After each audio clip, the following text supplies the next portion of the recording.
Con todos, para mí es un gusto referirme a todos ustedes en esta noche y les traigo un tema muy importante con el cual hemos trabajado dentro del estudio, el cual pertenezco, y es si existe límites o no al principio Iura Novi Curia, porque se le ve en choque, ¿no?, con el principio de congruencia.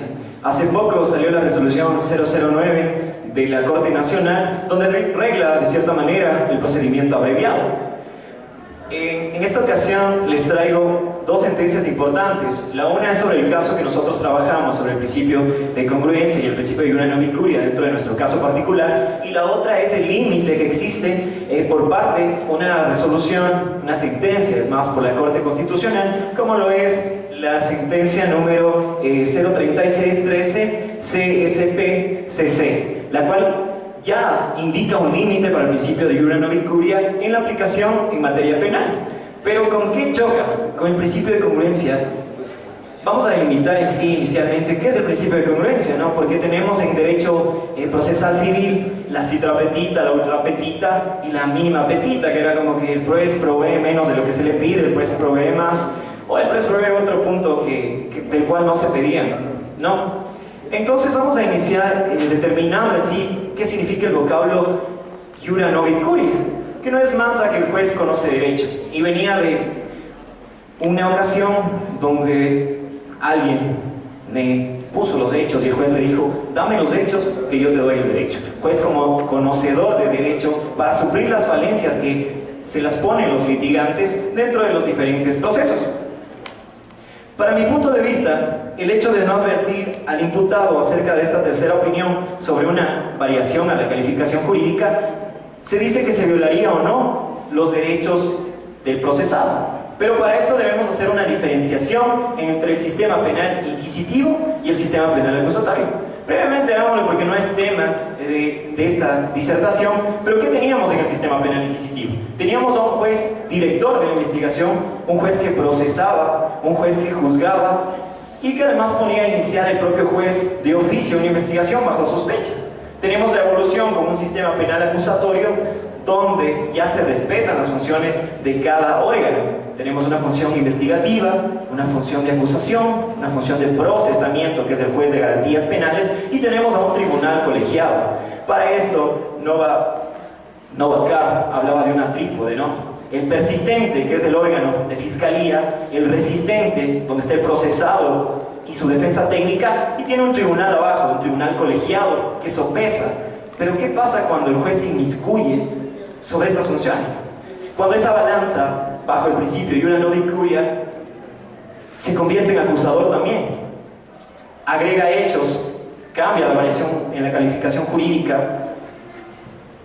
ahí inminentemente se violarían derechos al debido proceso, a la defensa, pero no solo a la defensa oportuna y a la defensa técnica, que se tenga el tiempo suficiente en el caso de que exista una variación a la calificación jurídica. Entonces, al diferenciar el sistema penal inquisitivo del sistema penal acusatorio, en el Ecuador ya vivimos un sistema oral, público y contradictorio, ¿no? Eso es lo que nos indica el COIP.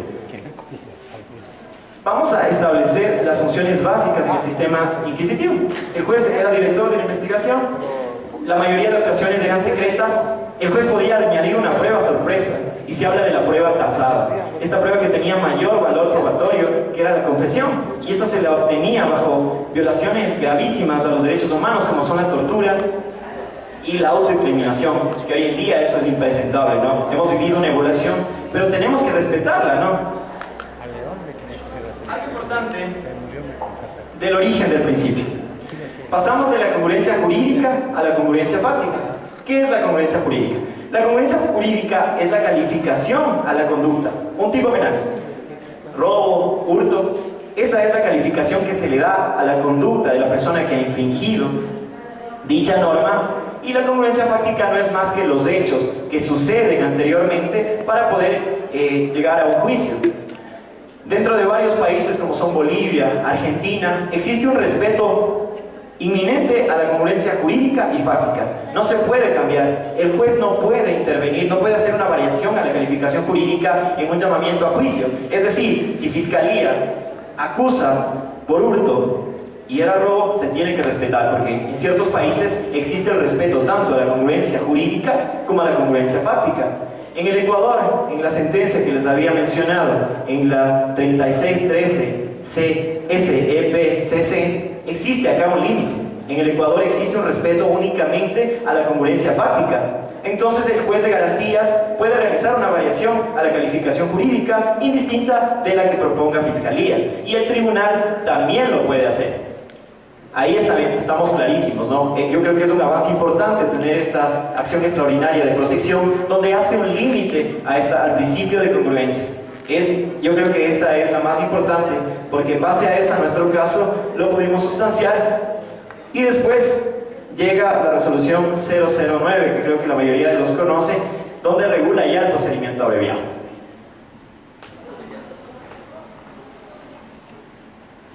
Les voy a contar brevemente los hechos del caso que anteriormente les referí.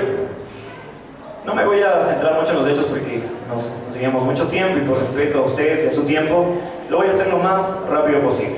Existe una agresión por parte de un sujeto que estaba en un taxi, se baja, tienen una pelea, ingresa a su domicilio, saca un arma contundente, saca un fierro, un objeto y le empieza a agredir a esta persona. Le empieza a agredir tantas veces que lo dejó al borde de la muerte. Se llena su casa, el sujeto había lavado su ropa en la lavadora, había ocultado el objeto con el que le agredió a esta persona que les refería anteriormente, pero la policía logró recuperar esta evidencia. Bajo la cadena de custodia se recogen todos estos elementos, hechos más, hechos menos, se formulan cargos. Y es algo importantísimo que, como les dije, yo les traigo preguntas.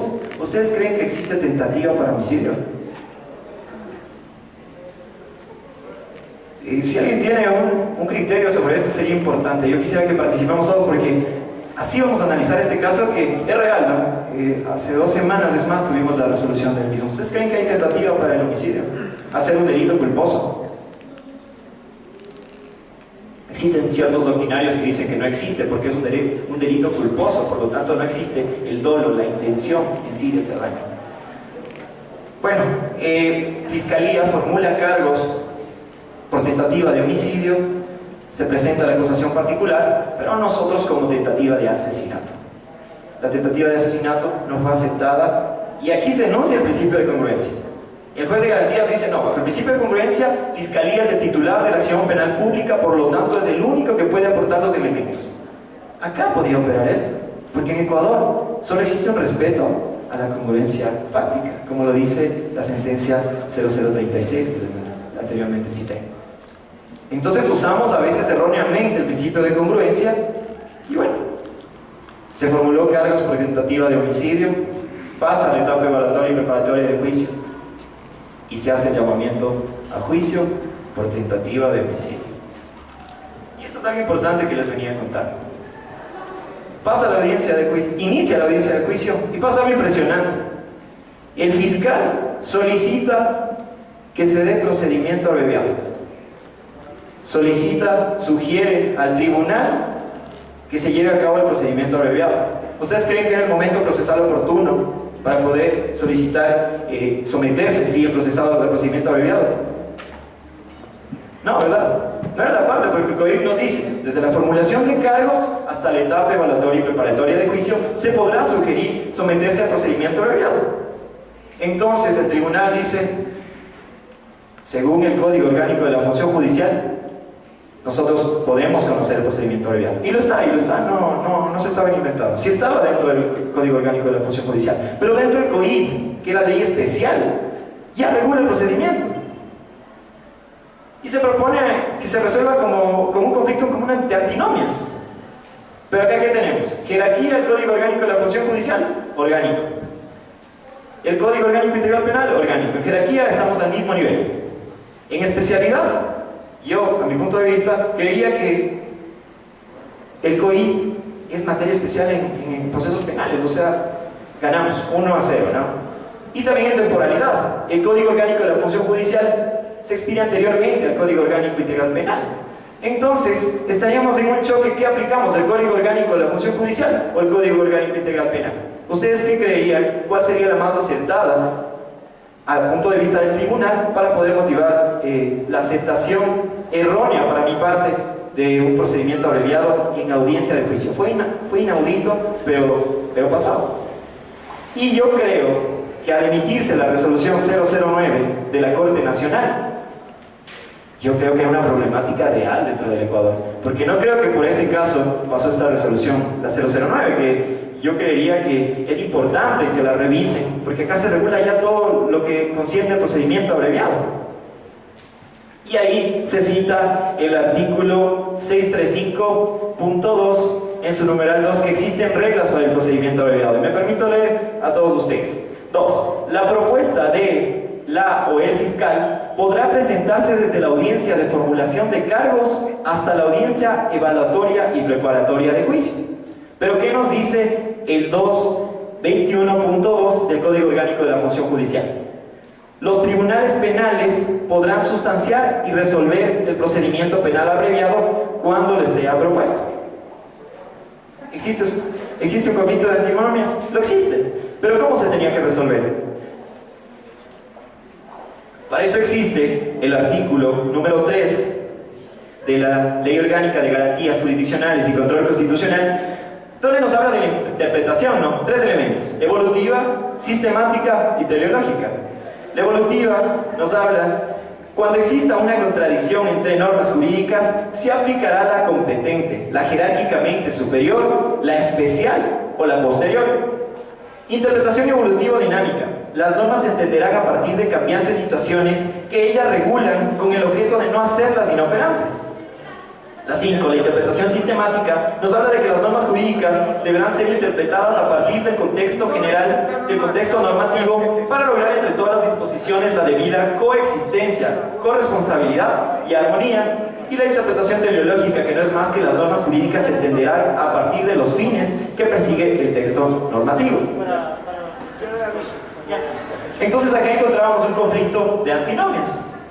Aún no se resuelve este caso. Se ha interpuesto un recurso de apelación, pero pasaron 5 días y llega esta resolución.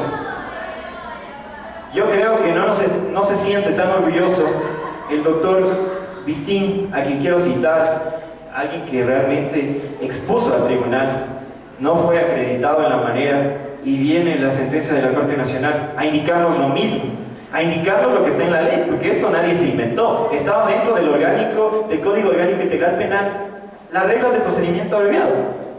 Aquí, esta resolución, yo siento que hasta, no sé, los jueces que aplicaban, en cierto modo, ¿cómo motivaban? O sea, en nuestro caso, realmente nos llevó mucha sorpresa.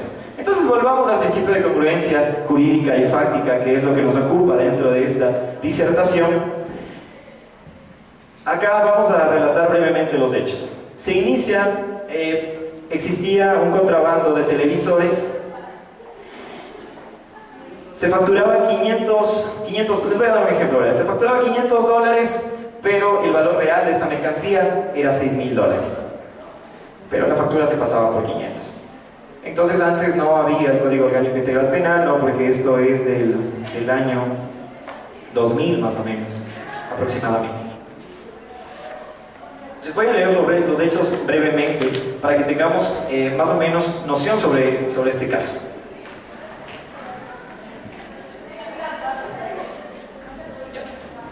Wilmer Quesada, en una operación de importación, traía televisores de marca Sony, y al momento de mencionar el alcance de los mismos para los tributos aduaneros, declaró un menor valor de su mercancía con posible falsificación de documentos.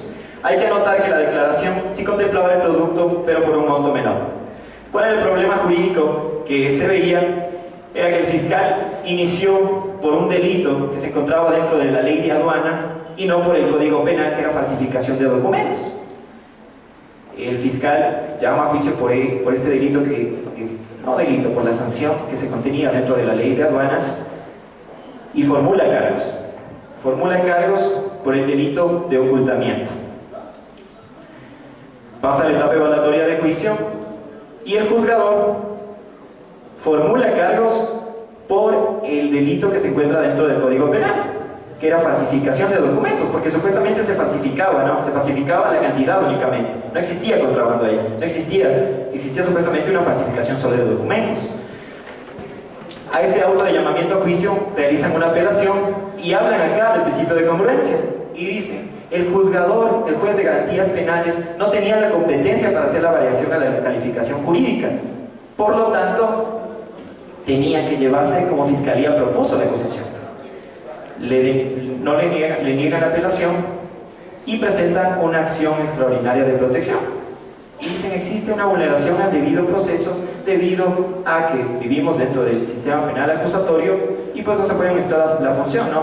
Juzgador y acusador, y mucho más, que es un juez garante de derechos de los procesados. Y algo importante también del sistema penal acusatorio es que ya no se le ve al procesado como un objeto del proceso penal, sino es un sujeto, ¿no? Sujetos procesales son un sujeto ya que tiene garantías y todo lo que contempla nuestras leyes especiales. Entonces se presenta la acción extraordinaria de protección y, palabras más, palabras menos, la Corte Constitucional indica que el juzgador sí era competente para poder hacer esa variación a la calificación jurídica. Por lo tanto, con esta sentencia lo que se logra es determinar que en Ecuador lo único que no se puede cambiar es los hechos. Con los hechos que se formuló cargos, con esos hechos se tiene que existir la sentencia. Con los mismos hechos, no puede haber otra variación en lo absoluto. Pero la variación en la calificación jurídica sí. Pero veo cuando se hace de manera sorpresiva que existe una violación al derecho a la defensa, porque el derecho penal es algo muy importante, que es la intimación. ¿Qué es la intimación? Que el procesado conozca la adecuación tanto jurídica como fáctica, por qué se le está procesando. Si existe una variación sorpresiva, lo que va a pasar, se va a violar derechos, porque si la defensa técnica preparó para defenderlo por hurto y me hacen una variación sorpresiva por robo, se deberá dar el tiempo oportuno para que se pueda realizar una defensa técnica en esa materia. La defensa no es solo contar con un abogado, sino tener un tiempo suficiente para que se pueda hacer la misma defensa. He querido hacerlo más breve. Espero que ustedes puedan leer estas resoluciones y también la sentencia de la Corte Constitucional, porque realmente acá nos ponen un límite a este principio de una novi curia. Acá existe un límite también para nosotros en el momento que conozcamos que en Ecuador se respeta únicamente la congruencia fáctica. Nosotros vamos a dejar de que se sigan expidiendo sentencias violando esta trípode, ¿no? El juzgador convirtiéndose en acusador también, o simplemente que se justifique bajo el principio de una novi curia la poca inactividad de motivación al aceptar una tentativa de homicidio. No sé, eso les dejo para que ustedes después lo analicen si existe o no. Hay varios doctrinarios que dicen que no existen tentativa en los delitos culposos, pero bueno, eso quería decirles. Espero que haya quedado lo más claro, sobre todo la sentencia que les vine a indicar. Quise hacerlo más breve, en honor al tiempo, porque tenemos la participación del doctor Carlos, y pues esta va a ser retransmitida a México. Les agradezco mucho por haber participado en este congreso. Yo creo que ha sido muy útil para poder enriquecer nuestros conocimientos y pues esperamos tenerlos en una próxima ocasión acá. Muchísimas gracias.